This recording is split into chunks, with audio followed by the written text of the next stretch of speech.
Peace, what's going on, y'all? It's your man, Soul Man IT. Welcome and welcome back to the vlog.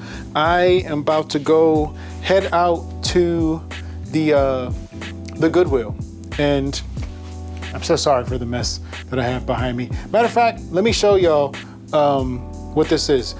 Side note, let me know what you think of the audio, because I got new Rode mics now. But yeah, I'll show y'all the new setup and what we got going on. Check this out. So if you remember last time, like all of this was there. So now it's here, so we can like actually move this out. Cause I don't know how much of this like collectible reselling I'll be doing, like as far as like toys and things like that. Like this is just stuff like I find at the Goodwill a lot of the times, and I'm like probably one of the only few that come in here and like cop these things. But we got like Luigi, Nintendo. This I've had since like I was a kid. Not really a fan of Emperor Palpatine. Unlimited power! Not a fan of them. Batman Hot Wheels, got these from the Dollar General. These Pokemon Battle Academy joints. Then we got like the stuffed animals, Jeffrey the Giraffe from Toys R Us, classic. This is a Kohl's doll, Pika. Up top here, we got like action figures. Home Arcade Classics, I am your, nope. We got some supplies for like when I gotta send stuff out. These are things that my mother made here, penny rugs.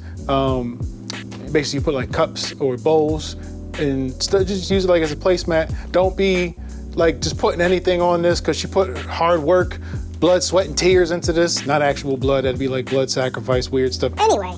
But now I got like an actual full-blown tech soldering station that I can like work with. I got my soldering iron right here. Got the eraser to erase and clean the contacts on the game cartridge. Got some flux, got some solder itself, solder wick, some soldering tools and whatnot, brushes.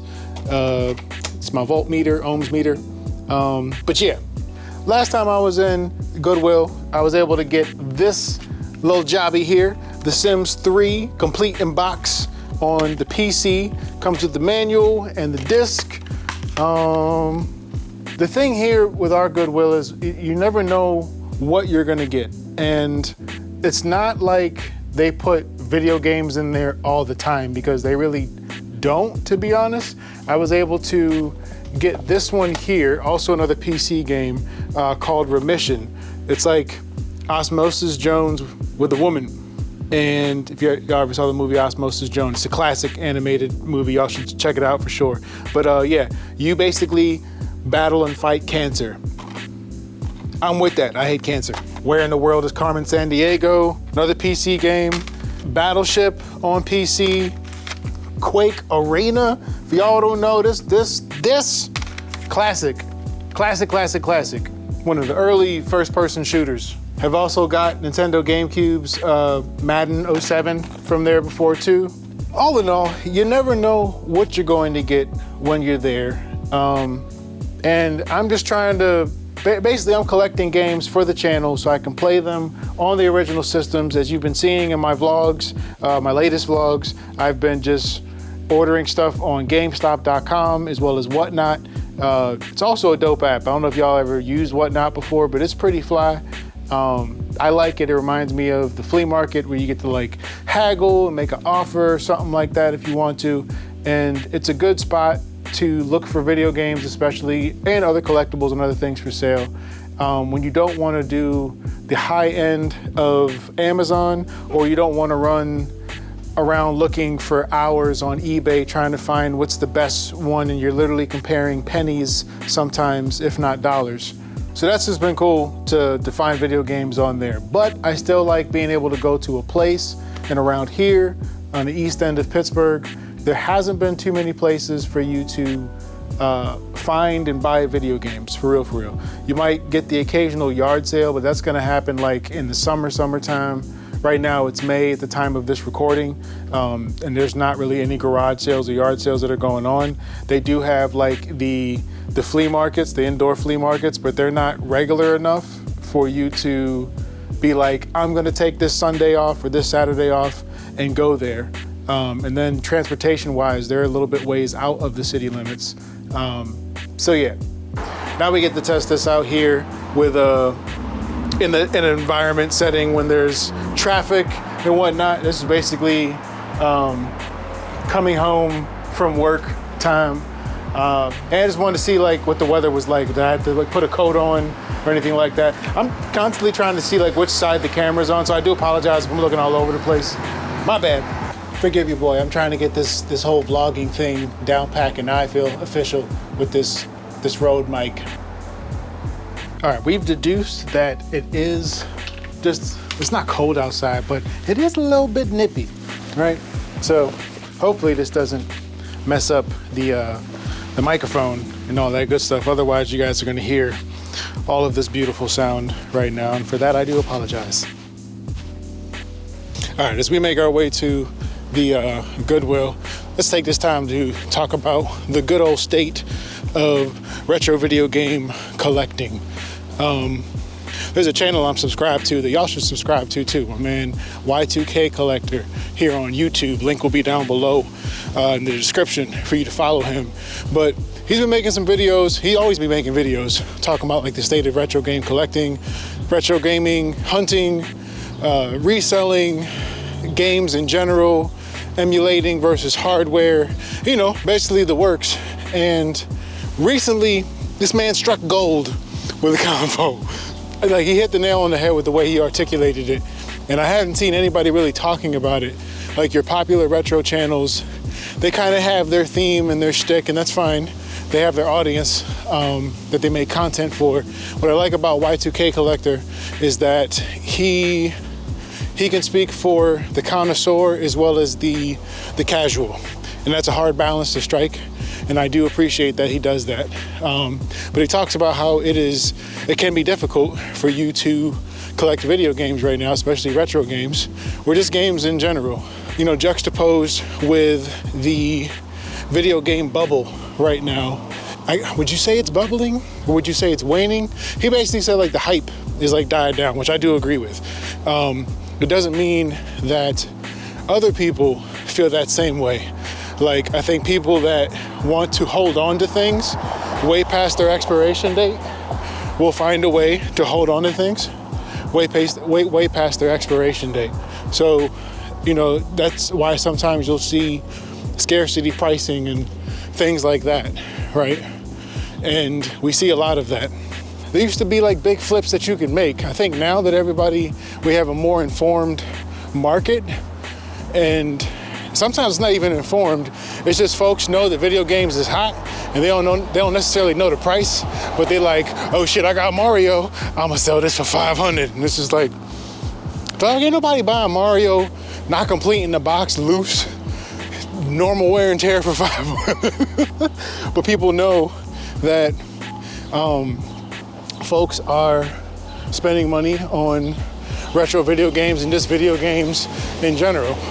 So because of that, some folks will just raise the price up, which just makes it way difficult for you to just, you know, to collect casually, or even just for me, like as a channel that wants to play games and then demonstrate those gameplays almost like in an archival way on my channel. It just makes that way more difficult for you to be able to do. Needless to say, video game collecting and retro video game collecting, it is kind of like a hot commodity and a hot thing still.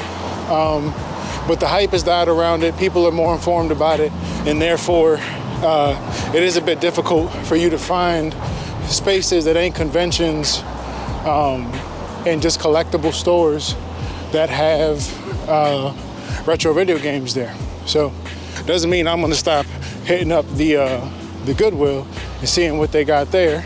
Another thing that Y2K Collector had brought up was that it's even more difficult to collect these games and things if you don't live in a place that has a high concentration of stores and places where you can just cop video games. Like, not everybody, to the point I was just making before, not everybody's doing yard sales or garage sales anymore, for real. When you go on Garage Finder or whatever yard sale aggregator, you don't have folks posting like that. No one's using the classifieds really in the newspaper. I don't remember the last time I even bought a newspaper, right? But needless to say, you just don't have the same amount of places as you once did. And I know here, especially here in the East Side, you don't have a bunch of stores. Like I gotta go here to the Goodwill. The GameStop that used to be here up the street, they're closed. So the closest one for me is in Swissville, Edgewood Town Center. That's at least 2 buses away, or 1 bus depending, or a Lyft ride away on a parkway, expressway. And it's not easy to get to. There's not a lot of crossing and stuff like that. So like it actually has to be a destination, and then when you add that on to, it's not a casual shopping experience. That's what I'm getting at. You can go to the mall, and when you go to the mall, it can be a casual shopping experience because there's like, you know, a handful of stores, 20 stores, 30 stores, 40 stores, 50 stores, however many stores in your mall. But you get what I'm saying. So yeah, we don't really have that many places that you can go to get video games in general. And that's gonna push people to go online and, you know, scour the internet and find where, you know, what games that they want and where they can find them. So for me, Whatnot has definitely been a cool space. It's not the most awesomest. You do have to find the right sellers on there because there are some that are very hyper aware that they're putting on a show, and it becomes more about them than the actual experience of them selling games and you buying them.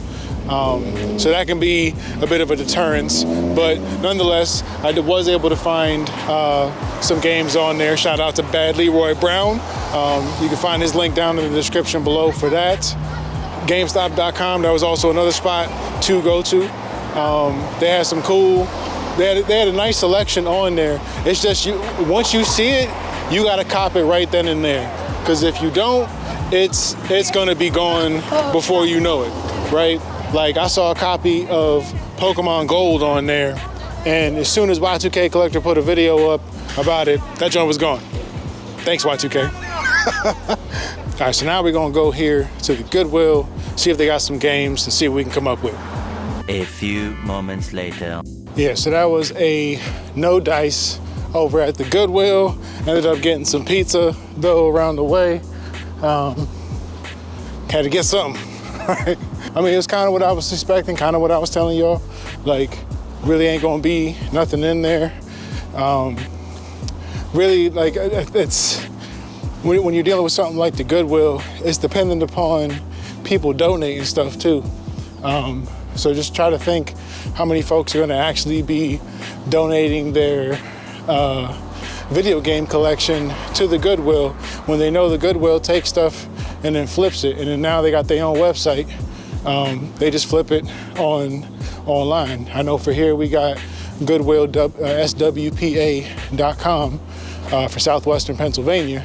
And, you know, it's basically like their own version of eBay and Whatnot. So they can go on there, sell an item, set a price for it. You can bid on it. They can set it for buy now, and you can buy now, right? So, I mean, that's cool. But the chances of you finding, like, you're not gonna find Super Mario 3 there, complete in box at the Goodwill. If you do, make sure you leave that, a post of it down below so we can all see the miracle of Goodwill that you have stumbled upon. But nonetheless, the chances of you finding something like that there is few and far in between. And the times when they do have a good video game collection or something there, like, you gotta be like divine lucky. Like, you just happen to be there at the right time, right place, right time type of deal. Because more than likely you got cats like me that's just coming there on the humbug, seeing what they have, trying to get it. And if you see it, you're gonna buy it. If it's video game stuff, you're gonna buy it. You see, I be buying PC games and I can't even play them on any of my current systems, right? But yeah, just wanted to give y'all my 2 cents on the state of retro video game collecting in general, what my experience has been thus far in the past month. I plan on doing more vlogs like this and trying to find different places to buy video games, and I'll let y'all know where they are at. I just really wish that they had more places out here that you could go to and that you could like see the games themselves. A lot of that experience seems to be For me, I'm just caught up in nostalgia because I used to go to the flea market with my dad when he was alive, and we used to sell at the flea market. And you know, on our breaks and walk-arounds, we'd walk around looking at what everybody else got, see their electronics, see their video games, see whatever they were selling, they wares and whatnot. No pun intended. But we would just go around and look around, and you got to see it, you got to see the condition of it in front of you, you got to haggle, you got to do all of that. So, you know, the fact that now you can't even do that, and you got to basically go online or like go to like something like Whatnot to get that experience, it just kind of is what it is. But yeah, let me know what y'all thoughts are. It's your man Soulman IT. This is Home Arcade Classics. I'll see y'all in the next one, Lord willing. Get some pizza. Take it easy, y'all. Be safe out there. Peace.